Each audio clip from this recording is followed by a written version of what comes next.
compris. Ouais. Alors, mon cher Bonsoir, Christophe, Jacques. Bonsoir, Jacques, oui. bonsoir si tu veux, oui. Dis-moi tout. Voilà. Je voudrais que nous parlions des difficultés et des limites de l'intégration, D'accord. des immigrants, des étrangers, et nous sommes tous des étrangers. Oui, oui. Quand nous voulons nous intégrer quelque part, Oui, c'est pas une question de xénophobie. Ouais. Nous sommes tous concernés par ce problème si nous nous mettons dans cette situation. Bah, moi, j'ai grandi dans des quartiers un peu avec une immigration constante. Donc, je peux expliquer les cas de figure tout à fait différentes. Bon, on va voir ça. Voilà. Et, donc, si tu veux, je vais te prendre des exemples. Par exemple, tous ces grands HLM par l'État où l'immigration a été intégrée par l'État français, dont on voit des Noirs, des Arabes, des Juifs, des Allemands, des origines germaniques, des Asiatiques, Bon. enfin de toutes sortes de communautés, Ouais. des pays extérieurs, voilà. Donc après, il y a, quand tu as cité par exemple une mauvaise intégration, c'est par exemple sur le plan des clandestins qui viennent en apparition comme ça, où l'administration française laisse faire des entrées clandestins à cette immigration sur Paris et sur la France, et de pouvoir essayer de les intégrer pour s'en charger peut-être dans des activités capitaux et dans des services sociaux. Voilà. Bon. Donc moi, si tu veux, il y a des gens, on peut prendre par exemple la communauté noire Oui, justement. qui est mal perçue. Parce que je crois qu'il y a une différence entre l'intégration des Blancs et des Noirs ou des Chinois. La question raciale reste quand même un facteur d'intégration particulièrement délicat. Ouais. Pourquoi ? C'est cela que je voulais te... Bah pourquoi ? Parce qu'en fait c'est un espèce de repère pour eux, de se dire bon moi je suis noir, je finis avec ma communauté africaine.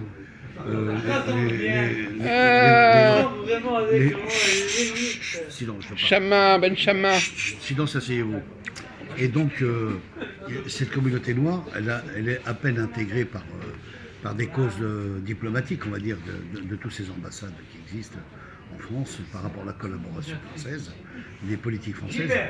C'est-à-dire qu'on a des gens qui ne sont pas bien intégrés parce qu'ils n'ont pas le culte et le savoir et l'intelligence en même temps de s'instruire et de comprendre. Oui. Donc c'est un problème d'adaptation d'intelligence et de compréhension. Voilà. C'est plus un problème de mémoire qu'autre chose. Il y a ça c'est la première devise.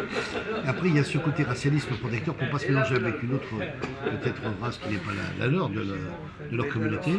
Et peut-être que ça peut déranger effectivement des traditions familiales ou des valeurs familiales des pays extérieurs. Voilà. Oui. Bon, alors moi j'ai une autre grille de lecture que celle-là. D'ailleurs, si j'ai posé la question, c'est pas pour dire des banalités. Non, c'est Donc c'est pour montrer les choses sous un autre angle. d'accord. Alors, j'avais déjà parlé, je ne sais pas si c'était là, de la question de la lisibilité. Quand tu vois un visage blanc, tu lis davantage de choses que si tu lis un visage noir. Parce que les traits du visage, la structure n'est pas la même.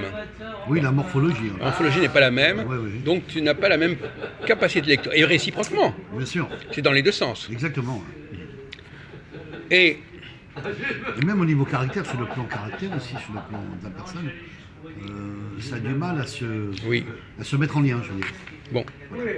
Alors, je voudrais aller un peu plus loin, mais je ne voudrais pas non plus te donner les réponses tout de suite, je préfère que tu les trouves toi-même. Ouais. Est-ce que le fait de parler une même langue, ça aide ? Bah, ça aide Est-ce que- à communiquer, on va dire. Oui, mais jusqu'à quel point ça aide à communiquer ? Parce que le problème, alors je vais poser le problème autrement, Christophe, Blondin, quels sont les différents modes de communication que nous avons ? Par comment nous communiquons ? Par la langue, Mais pas uniquement par la langue, et par l'écriture aussi. et aussi par Par l'écoute, par par le regard, le regard, mais plus globalement, alors par le regard, oui, alors le regard, c'est quoi le regard ? l'observation. Oui, mais qu'est-ce que quand nous regardons un visage, nous lisons des choses dans le visage. Ah, ça peut augmenter, effectivement. Oui, un visage qui peut être marqué par un vécu, par une histoire. Non, mais même les expressions du visage peuvent être plus ou moins lisibles. Ouais. Si, par exemple, prenons un exemple idiot. Je prends un chien, et tu ne peux pas lire autant dans le visage d'un chien que d'un être humain. C'est pas pareil. Non, mais je veux dire que c'est quand c'est pas la même catégorie de personnes, tu ne lis pas la même chose. Non, mais l'animal est aussi intelligent. Non, mais je parle pas d'intelligence ou pas. D'accord. Je sais pas si tu as des animaux ou pas, c'est pas le problème. Mais la question, c'est la lisibilité et l'expression. Par exemple, pourquoi, moi j'ai remarqué par exemple que les étrangers attachaient beaucoup d'importance à la langue. Par exemple, ils vont te dire, à la politesse par exemple. Est-ce que tu as remarqué que souvent, les formes de politesse sont plus importantes chez les étrangers que chez les Français? Oui, c'est vrai. Pourquoi? Pourquoi un étranger fera plus assaut de formules bonjour, nanana, qu'un Français? Pourquoi? Voilà la question que je te pose à ta perspicacité. Alors pour moi, Si tant est que tu as remarqué ça. bien sûr, si en fait l'étranger s'exerce à donner des discours de politesse, c'est pour mieux s'adapter à la situation avec les personnes qui l'entourent. En même temps, et d'essayer de convier instaurer un dialogue qui permet de s'adapter. Venez. Et de s'affirmer, quoi, voilà. Non, monsieur. Et de s'affirmer. Mes respects, monsieur. Voilà, Je vous ai déjà dit que j'avais une. Non, mais vous filmez. amertume Ça, Jacques Rollin. à votre égard. Ah, bah alors ça va. Sur. D'accord. Les films. Ah, d'accord. à l'effet des personnes. Ah, d'accord. Alors, Moi, je suis pas. non, mais là, on filme pas les gens qui ne veulent pas être Je filmés. suis pas un objet. Ah. Moi, je suis pas un objet. Ah, c'est bon. Et puis, Vous êtes un réalisateur, c'est votre métier. voilà, D'accord. Merci. Vous en retirez profit. Ok. Mais là, vous perturbez la réunion, là. Vous Hein? arrêtez maintenant. Bon, alors ça, c'est inadmissible. Hein. On va vous demander des dommages d'intérêt si vous perturbez la discussion. Et donc, à la suite de ça, ça permet Lui, il sait pas se tenir, par exemple. Ouais, Hein. ça on a compris. Mais ça permet de contenir, si tu veux, le lien, le lien et le dialogue entre ces personnes-là. Donc la marque de politesse, c'est important par rapport Non, à une entrée en matière ou en communication, peut-être, non? C'est pas ça? c'est pas la bonne réponse. C'est pas ça. C'est un semblant de réponse, mais la réponse que moi je pose, ça demande un tout petit peu plus de pointe. C'est plus pointu que cela. Si par exemple,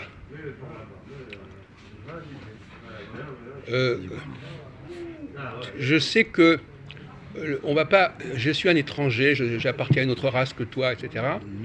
Et je sais qu'il y a un certain nombre d'expressions du visage que tu ne capteras pas, Bien sûr. que tu ne saisiras pas. Oui, je ne pourrais pas. Tu définir. ne les capteras pas, elles ne te parleront pas. Bon. Donc la dimension muette ne suffit pas. Parce que c'est la question de savoir si la communication est muette ou verbale. Bien sûr. Si au niveau de la communication muette, je sens que ça ne passe pas, qu'est-ce que je peux faire? La communication verbale. La communication verbale. On va prendre un exemple. Par exemple. Tu vas acheter un produit dans une boutique. Si tu n'as pas une bonne communication muette, non, si tu n'as pas de bonne communication muette, c'est-à-dire si ta présence, tes expressions, tes mimiques, ton regard, tu as l'impression que ça ne passe pas, Ta manière de te comporter. voilà, c'est ça. l'ensemble de choses que tu fais passer, Les paramètres. mais muette, de façon muette, si tu as l'impression que ça ne va pas, Ouais. quelle est la solution? Bah, c'est le dialogue. Le dialogue, voilà. Donc c'est un pis-aller. D'accord. C'est-à-dire qu'en fin de compte, je vais parler quand je n'arrive pas à communiquer de manière muette. C'est un plan B. D'accord. Hein. C'est pour ça que beaucoup d'étrangers qui sentent qu'ils n'arrivent pas à communiquer de manière mutique utilisent beaucoup le langage. Bonjour, au revoir, est-ce que vous pouvez se servir ça? Ils sont plus polis que nous parce que nous, on a une politesse muette. Et ça parle beaucoup, et c'est beaucoup plus efficace que la parole. Ouais. Hein, si tu dis bonjour avec une tête d'enterrement, ça passe pas. Non, c'est sûr. En revanche, si tu rentres chez quelqu'un, même si tu dis pas bonjour, et que la personne voit que tu es avenant, Elle t'a croisé, elle t'a regardé. Il ne va mais- pas te dire « Ah, vous n'avez pas dit bonjour ». Oui, il ne fera pas la remarque. Tu comprends? Monsieur, il ne fera pas la remarque. Donc c'est le rapport. Donc voilà, c'est ça qu'il faut bien comprendre. La parole, c'est une solution de rechange. En règle générale. C'est un peu une entrée en matière de dialogue. Finalement. Voilà. C'est-à-dire qu'en fin de compte, quand tu as une expression, un mode d'expression qui est agréable et qui est capté par les autres, tu peux te permettre de ne pas parler. Ah, bon. Même à la limite, tu n'as pas besoin de dire pardon, tu n'as pas besoin de dire s'il te plaît, tu n'as pas besoin de dire merci, etc. Au fond, le français, lui, le parisien, au fond, moins il parle, mieux ça vaut. Et que quand tu commences à parler, c'est qu'il y a un problème. Par exemple, dans une disque, quand tu commences à dire pardon, excuse-moi, c'est qu'il y a un problème. Maintenant, si tu frôles quelqu'un légèrement, tu n'as pas besoin de t'excuser. Il y a une façon de faire. Donc, la règle du jeu, c'est moins on parle, mieux ça vaut. Mais alors, les étrangers se caractérisent en fait que justement, ils parlent trop. Ils s'excusent trop, ils s'expriment trop parce qu'ils savent qu'au niveau de la communication muette, ils ne sont pas à la hauteur. Dans notre pays, bien sûr, chez eux, c'est autre chose. Ouais. C'est-à-dire que par exemple, si tu prends un visage africain, par exemple, tu ne peux pas. La communication muette ne va pas fonctionner suffisamment. Tu ne pourras pas percevoir suffisamment d'informations et tu seras en demande d'une communication verbale. Bien sûr. Bon. Donc ça, c'était un premier point que je voulais faire avec toi. C'est assez subtil. C'est complexe, mais c'est intéressant, ça. Parce qu'on n'en C'est est pas une conscient. définition psychologique, On n'en est pas quoi. conscient de cette communication muette. Ouais. Par exemple, moi j'ai remarqué souvent dans beaucoup de cas, tu vas voir la personne, elle te dit mais pourquoi vous dites d'abord bonjour, etc. Parce qu'elle n'a pas capté ta communication muette. Parce que le problème, c'est que non seulement on ne capte pas ma communication muette, mais l'autre non plus. Donc la personne, par exemple, c'est dans les deux sens. Soit c'est l'étranger qui ne capte pas ma communication, soit c'est moi qui ne capte pas sa communication. Oui, c'est ça. Et dans les deux cas, Et vice-versa. la solution, c'est de parler. Bien sûr. C'est une sorte C'est un de échange commun de dénominateur. communication. Voilà, Échange de communication. voilà, mais c'est pas très intéressant finalement, Ouais. parce que la parole. Alors le paradoxe, c'est que finalement, même si on ne parle pas la même langue, on peut communiquer de manière mutique. Bien sûr. Entre un Allemand et une Française, il n'y a pas besoin de parler. Ouais, ouais. Par contre, entre un Africain et un Français, même si il faut parler parce que les visages n'ont pas la même structure. Ouais, et puis c'est les bases de. Le mouvement des yeux, le mouvement du visage n'est pas le même, et donc on ne le lit pas. Il devient illisible quelque part. Voilà. Alors pour revenir à la question qu'on posait tout à l'heure, plus globalement, l'intégration. Alors, est-ce que tu penses par exemple que c'est une bonne chose qu'on puisse parler toutes sortes de langues dans les transports en commun, par exemple? Est-ce que ça te choque quand quelqu'un parle une langue étrangère, en arabe, par exemple, Oui, non, devant toi, moi, ça me ou choque en pas. chinois? Moi, ça me choque pas. Mais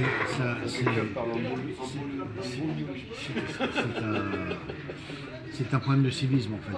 C'est-à-dire qu'il y a beaucoup de Français qui sont assis dans les transports, et quand ils voient une femme, par exemple, noire, reconvertie en Maghreb, et une maghrébine, en train de dialoguer ensemble, elles se permettent à parler en langue arabe, Ou en langue africaine? peu importe, ou en langue africaine, ça dérange. Ça dérange parce que tu es dans un pays où c'est la France. Donc ces gens-là, ils ne sont pas incultes pour parler avec les Français. Et on sent qu'il y a un refus, il y a un écart, il y a un refus entre le rapport et les Français et ces gens-là.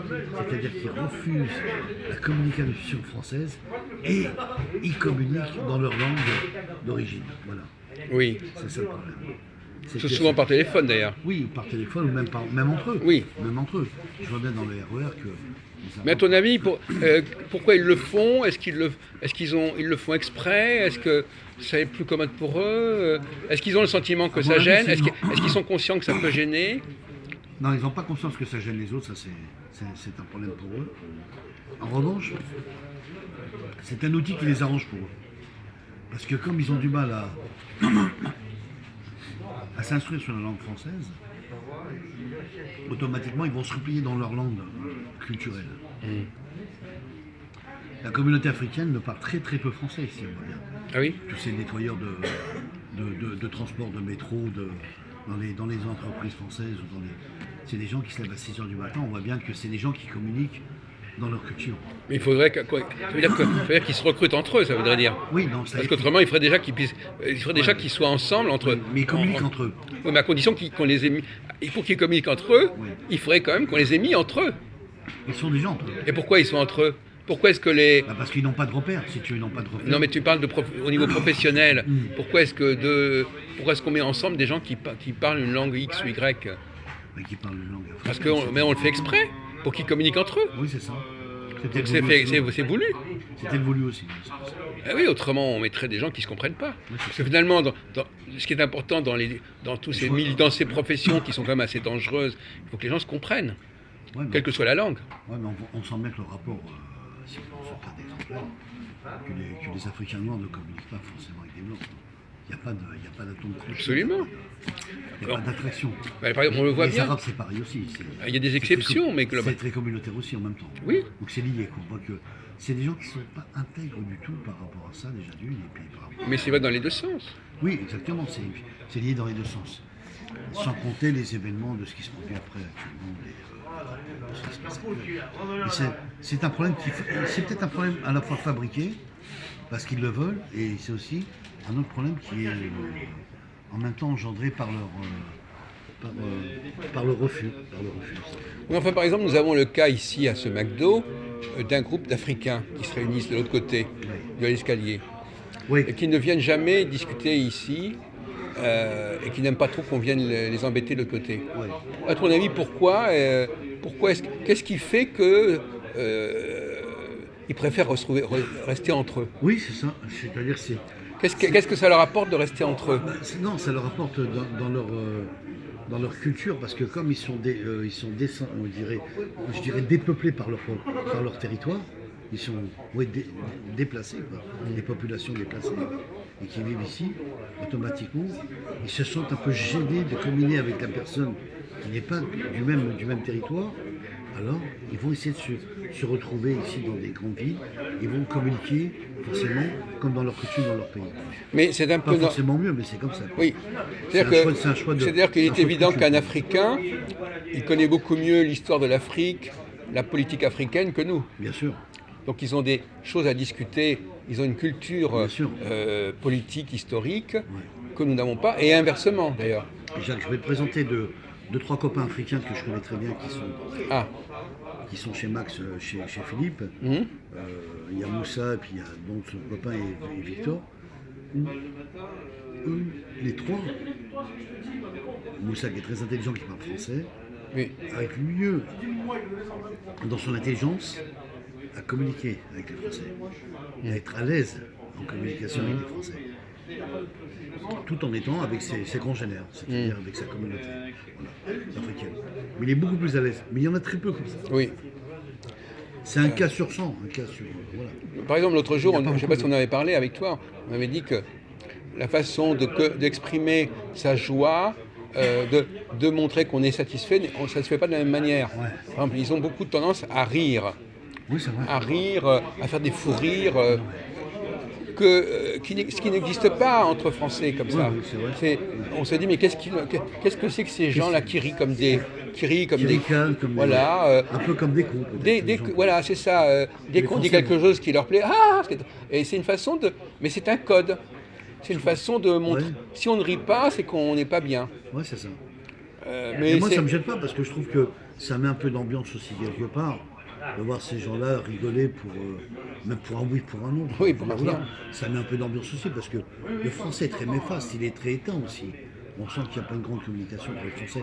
Ou alors ils discutent, mais en toute discrétion, entre des amis, des familles. C'est très... tu vois, c'est très distant. Très distant.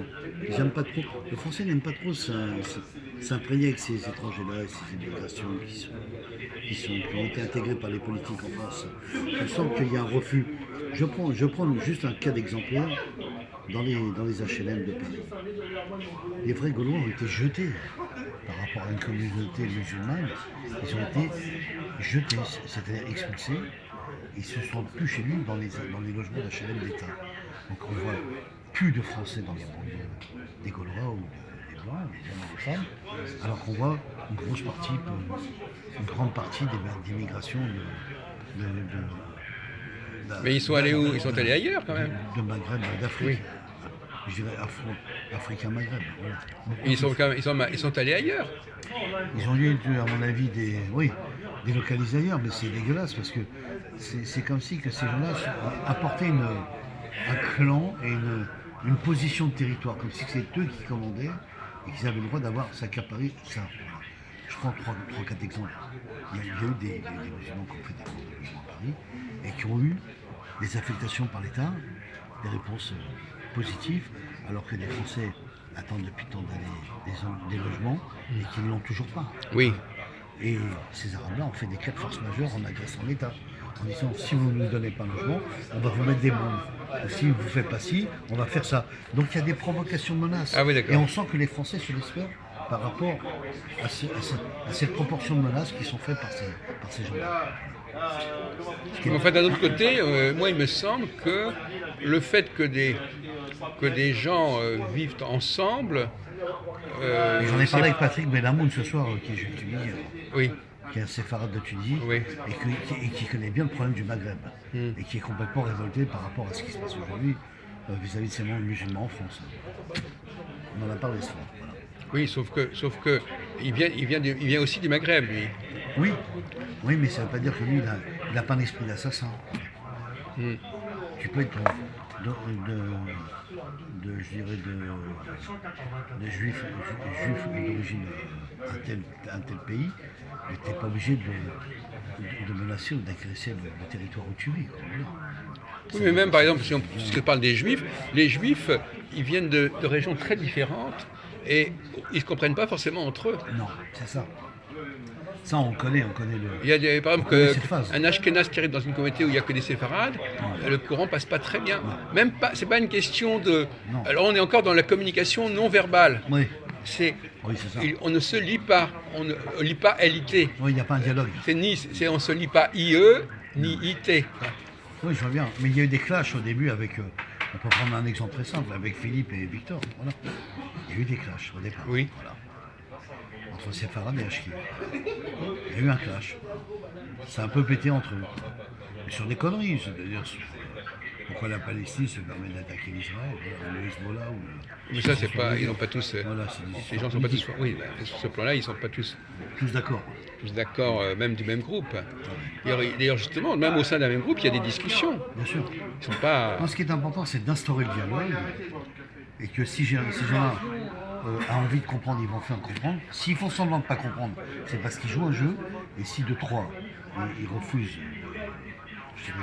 de s'intégrer, de s'adapter et de se plier, comme certains Arabes qui vivent en France, qui sont très très peu dans la majorité. Écoute-moi, regarde-moi, ils sont très très peu dans la majorité.